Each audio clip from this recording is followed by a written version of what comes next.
The Chicago Bears had their first preseason game, and there are a lot of things to take away from the game. We're talking about the players that stood out the most, talk about some of the takeaways, as well as Ben Johnson's comments on Austin Booker. We're going to do all that, plus dive a little bit into the mailbag right after this. You are now tuned in to Chicago Bears Central, your number one place for all Chicago Bears news and content.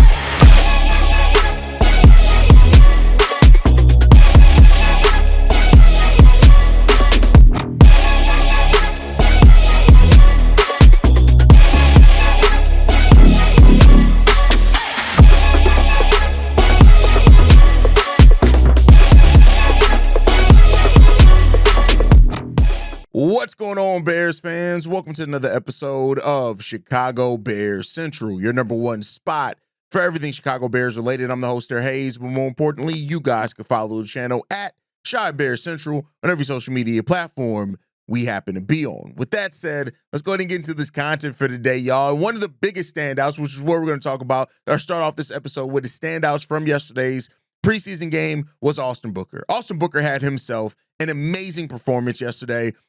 Coming into his second year in the NFL, where he's still going to be coming off the bench for the Chicago Bears. He had three sacks yesterday, including a strip sack that then led to a score by the Chicago Bears, Case Keenum to Deion Hankins on a touchdown as well. And when you look at Austin Booker and the sacks that he almost had four, actually, at being only 22 years old. And now the hope that he's going to take a big step up in year two. Austin Booker was always raw when we drafted him, right? And the thought process was, despite being a little bit undersized technically as a defensive end, the skill set that was there and how good he was with how raw he is. 22 years old. This is a guy that has a lot of potential development left to be done ahead of him. And if he's able to do that, that's going to be really good when it comes down to it. Ben Johnson said this. He was a factor the entire game. You really feed off that. Those negative plays like that, that's obviously a huge thing in terms of ending drives, but also the offense sitting on the sideline. They see that, they feel that, and the momentum carries over to the other side of the ball as well. We're always looking to pick each other up. You could certainly feel his impact on the game today. And no doubt about it, he had a major impact on the Chicago Bears. That not only the crowd getting into it, everything, like, Austin Booker had himself a game yesterday, and you love to see that. Kylan Monangai is another guy that really stood out. We already have talked about the chances that the Bears have a hidden gem in Kylan Monangai, and you look at how he made an impact in that running game. Roschon Johnson was out, so he didn't get the nod there. It gave Kylan Monangai the starting nod and an opportunity with most of the starters on the bench to really show some things, and he made what is a strong impression. 30 yards on 6 carries. He averaged 5 yards per carry, and he showed the style of running that he can do. The fact that he picks up extra yardage every time he has the ball, the fact that he's also a solid pass blocker as well. Basically, a very condensed version because they wanted to get a lot of people out there. You know, Deion Hankins had his moments. Ian Wheeler had his moments. Travis Homer even had some touches. But really, Kylan Monangai continues to be a standout. And when you look at the fact that he was a seventh round pick. And the fact that he's already, Ben Johnson talked about trusting him. He's already earning more snaps when it comes down to it as well. Like, this is a guy that has really looked really good for the Chicago Bears. And I'm glad that that ascension that we've heard about and talked about is still very much there for Kylan Monangai. And he's going to have a really big opportunity to earn some big roles on this team. We've had voicemails over the last couple of weeks in regards to, hey, could he challenge for the running back 1? He's definitely going to challenge for the running back 2. And while I'm always somebody that likes to practice more patience, right? I think, rookies are going to have rookie hurdles. They're going to have rookie mistakes. But when you look at the state of the running back room, especially with Roschon's inability to stay healthy, DeAndre Swift, I think, is pretty locked in as the running back 1 if he's going to be healthy. The key thing for Kylan Monangai is just to create opportunities for himself, to make himself be somebody that the Bears coaches have to look at and say, listen, we got to find a way to get Kyle out there. And Kyle, for what it's worth, he did his job in that, enforcing the issue of Bears coaches having to take notice of him. And so we'll see what continues for Kylan Monangai over the rest of the training camp, preseason period, and we'll see what we have in him. Next up, Noah Sewell. I mean, I don't know what to say. You're talking about doing a complete 180. Noah Sewell was a guy that was regulated to just special teams. That's it. It was just special teams. And basically, not 100% actually, but, it was basically just special teams. And this is a guy that we've heard about throughout training camp that not only was given a opportunity to earn the starting strong side linebacker role, but also a guy that this new coaching staff, he fit in the mold that Dennis Allen likes for linebackers.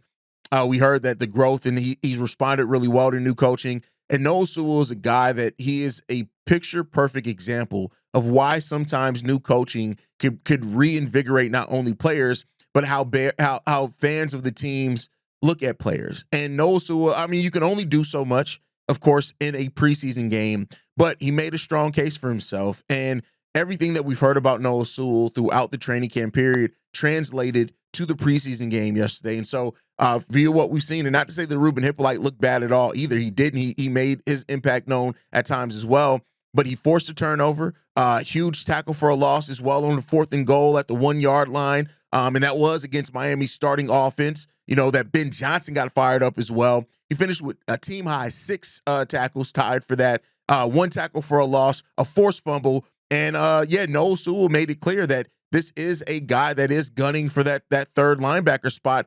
And he didn't do himself any disfavors. He did himself nothing but helped his case to get into that. And for that as well, like Reuben Hippolyte, one thing that I've talked about, one of the many things I talk about on this podcast, is the importance of depth. And one of the position groups that I still have questions about the overall depth of that position group is the linebacker group. I have some questions about the depth there. Not necessarily saying that they're going to be terrible, but I do have some questions about depth. Well, Reuben Hippolyte came in and he made a case for himself as well. And the thing that makes me feel good about this is that whether it's him or Noah that gets the starting nod, both these guys are looking good, which then means that you're going to get a solid depth piece if they can continue that. He also tied the team high 6 tackles, 5 of those being solo, 1 tackle for a loss as well. He completely blew up a running play in the backfield as well. And when you look at in the first series, Hippolyte and Noah Sewell combined for 7 tackles.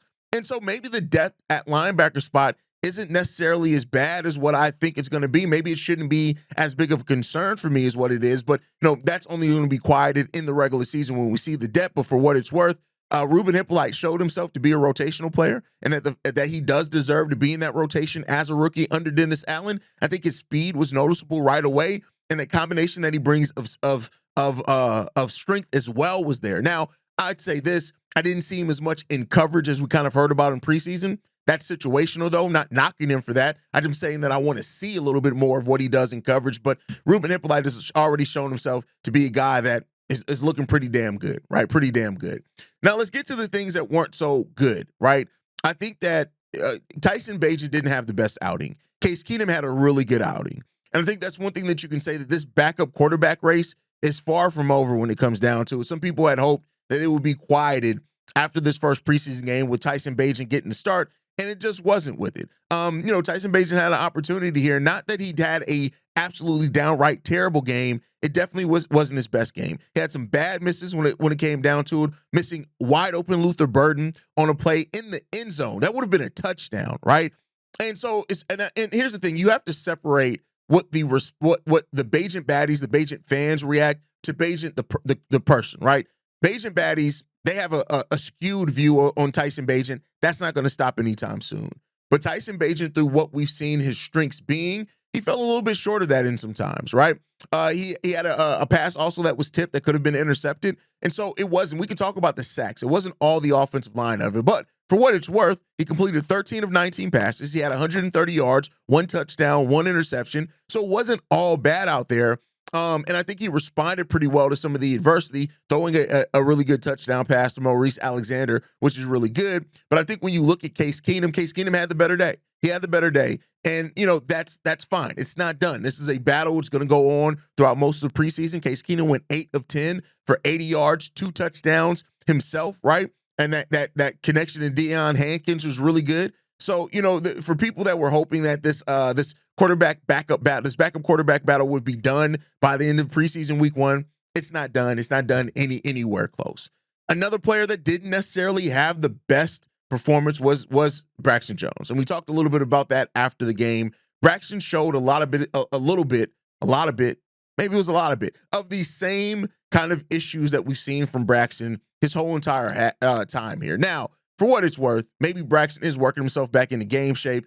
We know that he was dealing with injury for a large part of the offseason, but he had his blunders, missing a block on a fourth down play. Luckily Tyson Bagent was able to get rid of the ball before the pressure got to him too bad there. And I think you can't just look up just the times that were sacks. He did give up a sack on a 2nd and 3 as well. And he's just going to have a stronger performance if he's going to want to be to win the starting left tackle job. And, Braxton, again, the anchor's still off a little bit. The penalties are down. The hand placement, though, like when you go in and look at the details of what you want your left tackle to do, Braxton Jones fell short of a few of those. But, we'll see. Wasn't the best game. Not really. I'm not necessarily ready to completely condemn him for it either.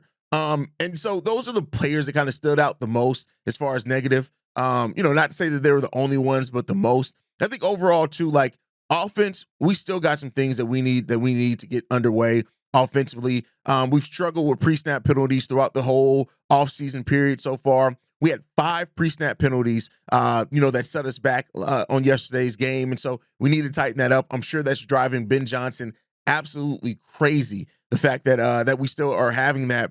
But, overall, like I think when you look at the more positive than negative takes, like Austin Booker, Noah Sewell, they both look ready. And they look ready. They fit the scheme of this defense. They fit not only what is asked of them defensively, but I think both these guys are players that we look at. If you can see these guys, if these guys take a step up this season, it's going to do nothing but help the Chicago Bears. Again, what's the thing that I always say? Eliminating questions. And if you can eliminate some of those questions with players that are already on your roster, it frees up assets. And so having Austin Booker and having Noah Sewell be both standout players in the first preseason game, that's really good. That bodes really well for your team and where you're going into next season. And you just need to continue to build off of that. Can't wait to see how those guys play based off those, with the starters, how they play off the starters, because what we saw yesterday, and in fairness, it's flashes, it's preseason. Everything's a flash in preseason, right? Unless you do it every single preseason game. And so you got to build off those, and I think that it's really good when it comes down to it. And for what it's worth, like I think when you look at like the rookies as well, the rookies had some opportunities, not as much as you would see, and I think that was by design. Colston Loveland, he had a solid catch as well. It picked up 8 yards on a 3rd and 16, which is good. We know that we saw the movement that he has and things like that. Luther Burden III was out there as well. He showed some of what we want to see from Luther Burden. So it's good to see the rookies. And Ozzie Trapillo, I talked about Braxton Jones. Ozzie Trapillo looked really good yesterday too. With Braxton Jones playing most of the first half, Ozzie Trapillo played the last 2 drives of the half and the first 2 series of the second half as well. And then he played on the final drive of the game as well. But, we saw Ozzie Trapillo's athleticism. We saw what he got to look like around the rushers that fit him and stuff like that. And so you're seeing how things come together. And so Reuben Hippolyte, Ozzie Trapillo, Luther Burden, Colston Loveland, like the Bears rookie class is looking pretty damn good. Kylan Monangai as well. Luke Newman, somebody that keep talking about that. I don't want anybody to overlook Luke Newman. He started at left guard before he moved to the other side, moved to right guard as well. And here's the thing. He looked solid in pass protection. He had a solid anchor as well when it came down to it. And you look at the sacks, neither one of them were given up by Newman when it came down to it, and he was solid in run blocking as well. Depth on that offensive line is going to be equally as important to anything else this upcoming year. And if you can get Luke Newman as a rookie to provide you some of those depth snaps there at the line, then that helps you as well. And so, I think we also had some people that stood out as well. You had Jonathan Kim, the undrafted kicker as well. He had 2-point attempts, but Cario Santos looked absolutely amazing. Deion Hankins looked good as well. He was in there. We'll see what happens with him. So overall, I think the Bears did some pretty damn good things, and this rookie class looks good. Some of the 2nd year and 3rd year players are looking good as well. And the Bears could take away from this first preseason game a lot of positives. Some negatives as well, especially with the pre-snap thing. It's been a thing through this whole time, so you got to get that tightened up. But overall, I think that things have been pretty damn good for the Chicago Bears team. And man, listen, I'm really excited about Kylan Monangai. Really excited about Kylan Monangai. Has been a guy that just, man, he has an opportunity to really do some really good things. Oh, by the way, too, how'd you guys feel about the Navy end zones? They stood out to me. I liked them a lot. And I do think that there is something that needs to be a permanent fixture here now in Chicago. I love the Navy end zones. But overall, that was my thoughts on the Bears' first preseason game. Let's get into a couple of guys' thoughts. We got 2 voicemails after the game. This one's from Keys. Yo, what's up, guys? It's your boy Keys on this lovely Sunday afternoon, man. Hope all is well with you and yours. With that being said, man, let's get to it. So just got through evaluating the game or watching the game, and man, it's gonna be tough to. Austin Booker had a hell of a game. I don't care if it's going against twos, anything like that, bro. You're still playing the NFL, and watching what he did and playing and bending the corner and pass rushing. You know, he's 6'6", 245. I would love him to be 260, about the same size as Montez Sweat. We might have to put him on a weight gain program, but everything he did from pass rushing, even, you know, holding his control of his gap. Now, he could have made he had probably one bad play to me, which was that first touchdown he gave up. He could have just came down the line and made that tackle. But overall, Austin Booker had a hell of a game. Of course, you know, our rookies and Luther, Colston, and Kylan Monangai, to me, man, they did really well. But Noah Sewell and Reuben Hippolyte, they did pretty good. They was making tackles. You really seen the speed come from Reuben Hippolyte. But I told people, man, I'm like, okay, they talking about Dominique Robinson, but the thing about Dominique, and he even had a sack, along with Zach Pickens, right? The thing is with Dominique Robinson, to me, he has all the traits and everything else that it is to look like an NFL player. I just don't know if his ability lets him be an NFL player, in my opinion. You know what I'm saying? Not saying that he can't do it, but when it comes to real game times and stuff like that, while everybody's overlooking Austin Booker during the training camp and all that stuff, he was the one that really set forth. And I think it's going to probably change the tune for Dennis Allen and say, hey, man, you know, like if he could just – the only problem with Austin Booker is his size. And 6'6", 245 ain't a bad thing, but if he just keeps building and keep playing, it could be something good. I felt like watching the offensive tackle battle today with Ozzie and what's my guy, Braxton Jones. Braxton still, he looks like he's trying to catch up and play in that game shape. But I think Ozzie did pretty good. It was a couple plays. He could have played better, but I think it's coming down to those two for the left tackle spot, and I can't wait to see it. But, man, Austin Booker, bro, all he got to do is just keep progressing, and he going to be in that rotation, man, and look out, all right? So let me know what you guys think. As always, Chi-Town up, bear down, man. The defense definitely stood out. I don't even think you can really make a case. Like, the defense did its thing. I like the way that they held them on third downs as well. Could be a little bit tighter in case, but you're talking about like throughout the game, we're seeing third stringers in there, people that aren't really going to play. So the defense it really does feel like they're taking on that identity of Dennis Allen, and that's really what you want from a team, going into their first year under a new coaching staff. So, for what it's worth, it didn't look like some of the clunkiness that you see from first year from teams under first year new coaches, and I think that's really good. Dominique Robinson is an interesting thing because you're right.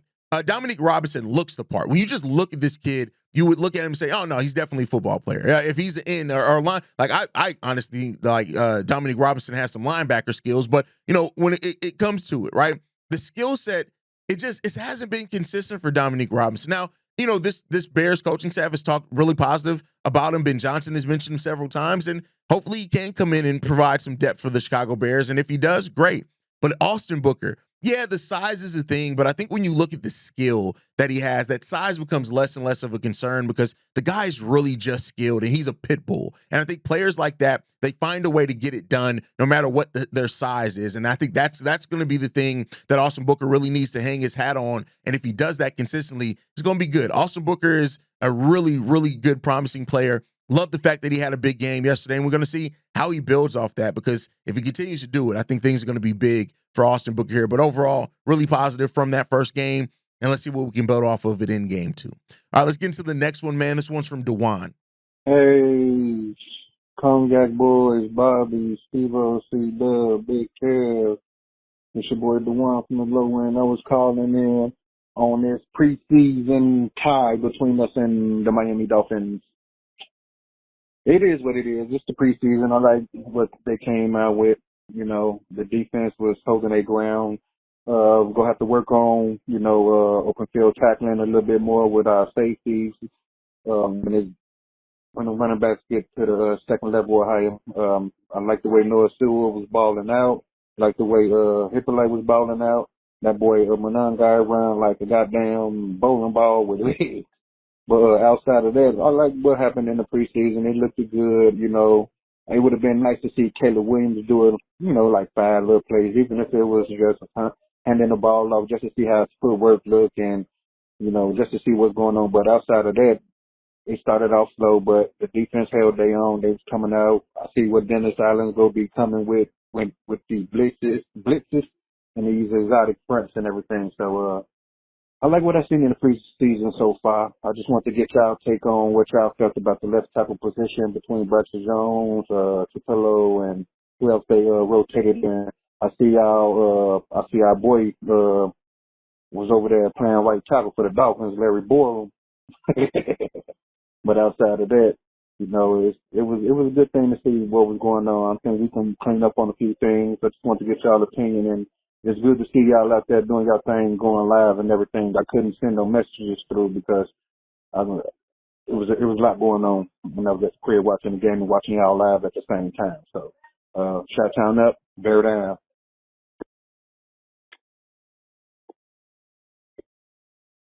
Ozzie looked better in game 1 than Braxton Jones did. And like I said, I want to give Braxton a little bit, the smallest most micro bit of bail in the fact that, he's been injured. And so maybe he's getting himself back up to game speed. But the thing against that is, and the reason why I have to almost take that bell immediately away, is that these are the same things that we've been seeing from Braxton. And that's the biggest problem with Braxton. It's not the fact that Braxton is terrible or horrible or is I can't get on the football field. It's just the fact that he hasn't progressed. Most of the same limitations that he started off with when he became a rookie starter are some of the same things he's limited by now. He's cleaned up the penalties, but all those other things are still a thing that's there for him, still a thing that's evident in his game, and it doesn't look to be going away anytime soon. And that's why, with Ozzie's better anchor, Ozzie the way that he performed in the run and the pass protection, those type of things, keeping his head on a swivel, the hand placement, just the technique overall being there,